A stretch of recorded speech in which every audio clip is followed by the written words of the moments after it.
mga babaeng Taurus ay matigas ang ulo. Alam nila kung ano ang gusto nila. Pinipili nila ang kaginhawaan at ang kanilang sarili palagi. Ang ilang mga katangian ay ginagawa silang hindi malilimutan at mga babaeng nag-iiwan ng marka sa buhay ng lahat. Unang katangian meron ang Taurus ay ang mga babaeng Taurus ay mapagmahal at mahabagin. Walang babaeng mas maalaga kaysa sa isang Taurus. Napaka-emotional nila. Papainitin nila ang iyong puso at mananatili sila sa tabi mo sa hirap at ginhawa. Tulad ng ipinangako nila sa iyo, sila rin ay romantiko, masayahin at mahilig sa mga bagong pakikipagsapalaran. Sinubukang kasama ang kanilang kapareha, palagi, ngunit ang isang babaeng Taurus ay namamahala upang ilagay ka sa isang magandang kalagayan. Ito ang kanyang superpower. Pangalawa, ang babaeng Taurus ay taos-pusong matapat.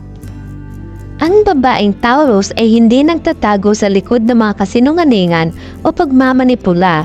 Palagi niyang ipapakita ang kanyang sarili bilang siya. Walang mga filter at ito ang hinahanap niya sa iba. Alamin na palagi siyang magiging tapat sa kung ano ang iniisip, kung ano ang gusto niya. Mauunawaan mo ito mula sa unang pagkikita. Dahil ang impresyon na iniiwan niya sa iyo ay iyon sa isang babaeng may malakas na personalidad na ibinubunyag ito sa tuwing magkakaroon siya ng pagkakataon. Sumunod na katangian ng isang babaeng Taurus ay ang nakakabusog at malikhain. Lagi silang gagawa ng paraan para ipahayag ang kanilang sarili, maging sa musika, pagsulat, pag-arte, anuman.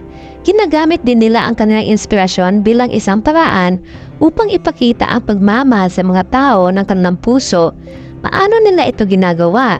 Paggawa ng collage na iyong mga larawan sa paglipas ng mga taon, pagguhit ng larawan mo o pag-alay ng isang buong kanta sa iyo, alam na nila kung paano iangat ang iyong puso.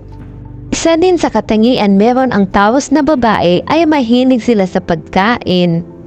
Sa isang babaeng Taurus sa iyong tabi, pupunta ka sa pinakamahusay na mga restaurant dahil alam niya kung saan niluto ang pinakamasarap na pagkain.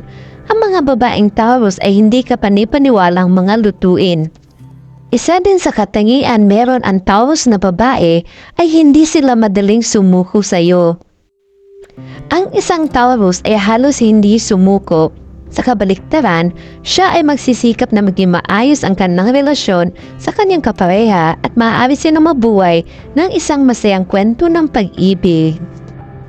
Ang isang babaeng Taurus din ay tapat at banal. Kung nais ng ibang tao na mag-eksperimento hanggat maaari, marahil sa dalawang magkatulad na relasyon o isang one-night stand, medyo tradisyonal ang Taurus sa puntong ito. Pumasok sila sa isang relasyon at tanging ang mga mata lang ang nakatingin sa kanya. Napakapili nila at sa oras na pipiliin ka at nararamdaman ng katuparan, wala silang makikitang dahilan kung bakit sila dapat pumunta at manligaw o makitungo sa ibang tao. Ikaw at wala ng iba.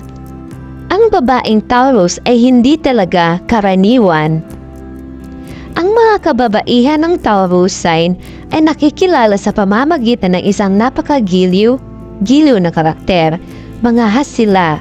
Tinatamasa nila ang maliliit na bagay sa buhay. Gusto nilang magsaya, subukan ng mga bagong sensasyon. Kaya habang nakatira ka sa tabi nila, makikita mo ang kombinasyon ng isang tahimik na buhay na sinasamahan ng saya at adrenaline. Higit pa riyan, ano ang gusto mo? At isang katangian din meron ang Taurus na babae pag makasama mo siya, hindi ka magsasawa. Hayaan silang magkaroon ng isang kilalang mood. Kahit na minsan medyo wala sa lugar ang mga salita, pagtatawanan mo pa rin siya. She's got the jokes right. She knows how to always be a kind. Kung tutuusin, medyo natural ito sa kanya. Si Taurus din na babae ay isang balikat na masasandalan. Maaari kang palaging makakuha ng problema o payo mula sa isang babaeng Taurus. Nasisiyahan siya sa malalim na pag-uusap at isa ring napakahusay na tagapakinig. Kaya bago ka magkaroon ng partner, magkakaroon ka muna ng isang kaibigan. At isang quality meron ang babaeng Taurus na ang hirap kalimutan ay ang pagiging hot at sexy. Ang mga babaeng Taurus ay ang pinakamahusay at pinakasexing kasintahan sa lahat ng mga palatandaan. Ang pagsasarili na pagpapakilala sa kanila at ang pagnanais na ipakita ang kanilang sarili ay ginagawa silang hindi mapaglabanan sa iyo. Mababaliw ka sa kanilang mataas na tiwala sa sarili. Sapat na para sa iyo na magtanong sa kanya ng bago sa sex at handa na siya. Walang nakakatakot sa kanya. Kung tutuusin, mas mabuting tanungin ka, handa ka na bang magkaroon ng asawang ganito?